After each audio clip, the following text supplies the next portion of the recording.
जहां समय भी रुक जाता है, जहां हर सांस में बस एक ही नाम गूंजता है, महाकाल। यह है उज्जैन, कालों का काल, समय के स्वामी, मृत्यु पर भी विजय पाने वाले भगवान शिव का नगर।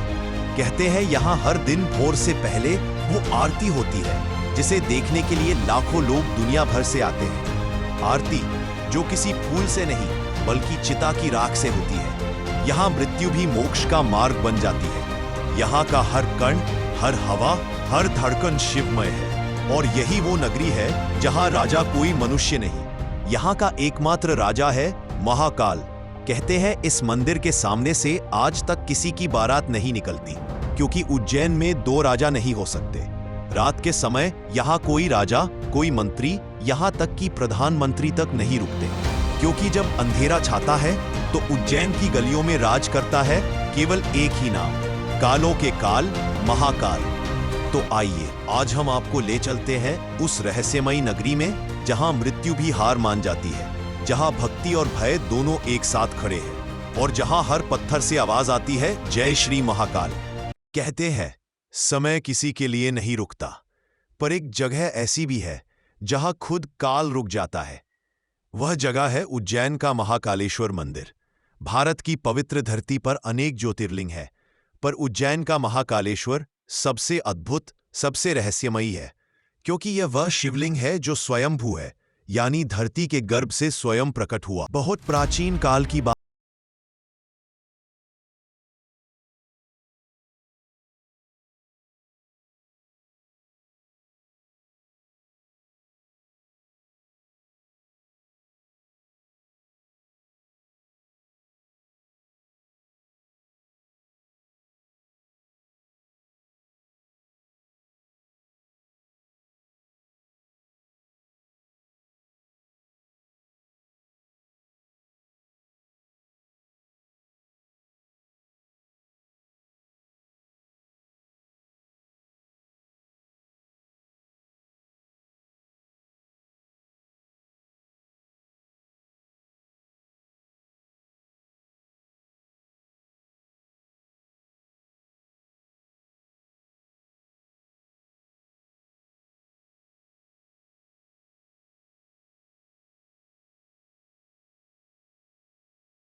पर आक्रमण किया। महाकाल मंदिर को लूट लिया गया, ज्योतिर्लिंग को तोड़ने की कोशिश की गई, लेकिन पुजारियों ने अपनी जान की परवाह किए बिना शिवलिंग को बचाया। उन्होंने उसे पास के कोटि तीर्थ कुंड में छिपा दिया। मंदिर खंडहर बन गया, लेकिन वह शिवलिंग अमर रहा। कहा जाता है कि उस समय भी जल में एक दिव्य प्रकाश चमकता था, जो यह प्रमाण था कि महाकाल अभी भी यहां है। फिर आया मराठा काल, जब राणोजी शिंदे ने 1728 में मालवा पर शासन स्थापित किया। उन्होंने उज्जैन को राजधानी बनाया और घोषणा की, हम महाकाल का गौरव फिर से जीवित करेंगे। 1728 से 1731 के बीच मंदिर का पुनर्निर्माण शुरू हुआ। कुशल कारीगरों ने पत्थरों पर मूर्तियां गढ़ी, शिल्पकारों ने दीवारों पर वेद मंत्र उकेरे, और एक बार फिर महाकाल का द्वार भक्तों के लिए खुल गया। इसी काल में सिंहस्थ महापर्व स्नान की परंपरा भी पुनः स्थापित हुई। बाद में राजा भोज और सिंधिया वंश ने मंदिर को और भी विस्तारित किया। उन्होंने जोड़ा सभा मंडप, ऊंचा शिखर और गर्भगृह के ऊपर ओंकारेश्वर शिवलिंग। महाकालेश्वर का शिवलिंग धरती के गर्भ में स्थित है। इसका अर्थ है कि भक्त को नीचे उतरना पड़ता है, मानो यह संदेश हो कि शिव तक पहुंचने के लिए अहंकार छोड़ो। मंदिर का गर्भगृह लगभग 11 मीटर के क्षेत्रफल में है और इसकी ऊंचाई 28 मीटर है। यह एक विशाल परकोटे से घिरा है, जिसके भीतर कोटि तीर्थ कुंड स्थित है। अंधेरा है, वातावरण में धूप और घी की गंध फैली है। शंख बजता है, डमरू गूंजता है और आरंभ होती है भस्म आरती। इस आरती में भगवान महाकाल को चिता की भस्म से सजाया जाता है। यह वही भस्म होती है जो मृत्यु का प्रतीक है, लेकिन शिव के लिए वही भस्म जीवन का आभूषण है। भक्त कहते हैं, जो इस आरती को देख लेता है उसे मृत्यु का भय नहीं रहता। भस्म आरती इस बात की याद दिलाती है कि सब कुछ नश्वर है पर शिव शाश्वत है। लेकिन क्या आप जानते हैं कि इस मंदिर के शिखरों पर सोना क्यों चढ़ाया गया और महाकाल लोक कैसे बना? समय के साथ मंदिर का रूप और भव्य हुआ। 1968 में सिंहस्थ पर्व से पहले मुख्य द्वार का विस्तार हुआ। 1980 में बिरला समूह ने विशाल सभा मंडप बनाया। हाल ही में मंदिर के 118 शिखरों पर 16 किलो सोने की परत चढ़ाई गई। जब सूरज की पहली किरण इन शिखरों पर पड़ती है तो पूरा उज्जैन सुनहरी आभा में डूब जाता है। मंदिर प्रबंधन समिति ने मंदिर को तकनीकी रूप से भी आधुनिक बनाया है। अब भक्त ऑनलाइन ई-दान और आरती बुकिंग कर सकते हैं। वर्ष 2022 उज्जैन में इतिहास रचा गया। प्रधानमंत्री द्वारा उद्घाटित हुआ महाकाल लोक। यह 900 मीटर लंबा भव्य कॉरिडोर है जिसमें 108 स्तंभ हैं और हर स्तंभ पर शिव पुराण की कथा अंकित है। यहाँ विशाल मूर्तियां हैं, शिव तांडव, नंदी, गणेश, पार्वती और रावण की तपस्या, जो रात में प्रकाश में जीवंत प्रतीत होती है। महाकाल लोक ने न केवल मंदिर की शोभा बढ़ाई बल्कि उज्जैन को फिर से वैश्विक धार्मिक मानचित्र पर चमका दिया। यहाँ हर दिन लाखों भक्त आते हैं। कोई बाल दान करता है, कोई सोना चांदी, कोई अपना सब कुछ।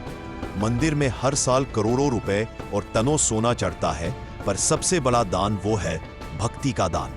महाशिवरात्रि की रात उज्जैन का हर कोना महाकाल में विलीन हो जाता है। सड़कों पर कावड़िए नाचते हैं, हर घर में दीप जलता है और मंदिर से उठती है गूंज, जय श्री महाकाल। उस रात ऐसा लगता है जैसे धरती पर स्वयं शिव उतर आए हो। भक्त कहते हैं उस दिन काल भी विश्राम करता है। महाकवि कालिदास ने मेघदूत में उज्जैन का वर्णन करते हुए लिखा, विद्युत दामेश्वरित चकितैस्त्र पौराणगणाना लीला पांगर यदि नरमते लोचनैर विनीतोसी, जिसका अर्थ है उज्जैन की गलियां इतनी सुंदर है कि स्वयं बादल भी यहाँ रुक जाते हैं। अगर आपको ये सच्ची और पवित्र कहानी पसंद आ रही है तो हमारे चैनल टूनबॉट आयुष AI को जरूर सब्सक्राइब करें। आपका एक क्लिक हमें और प्रेरित करेगा कि हम ऐसी ही और सच्ची हिंदू कथाएं, इतिहास और आध्यात्मिक सच आप तक पहुंचा सके। वीडियो को लाइक कीजिए, शेयर कीजिए और कमेंट में लिखिए जय श्री महाकाल। कहते हैं जब उज्जैन में संकट आता है तो महाकाल की ऊर्जा स्वतः बढ़ जाती है।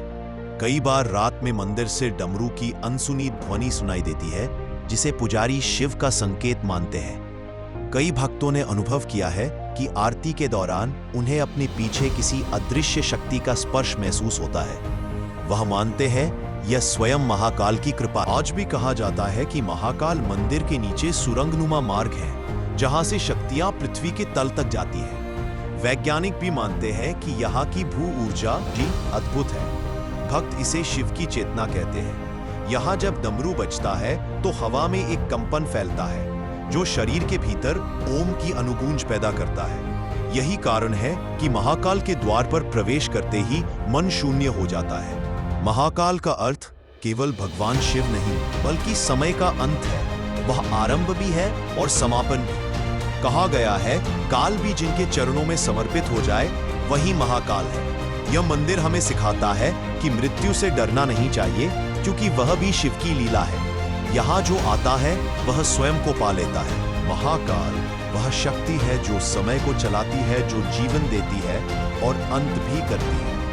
वह ब्रह्मांड की गति है और शून्य की स्थिरता भी। उज्जैन के इस पवित्र धाम में जो भी आता है वह अपने भीतर के भय, पाप और अज्ञान को वही छोड़ जाता है।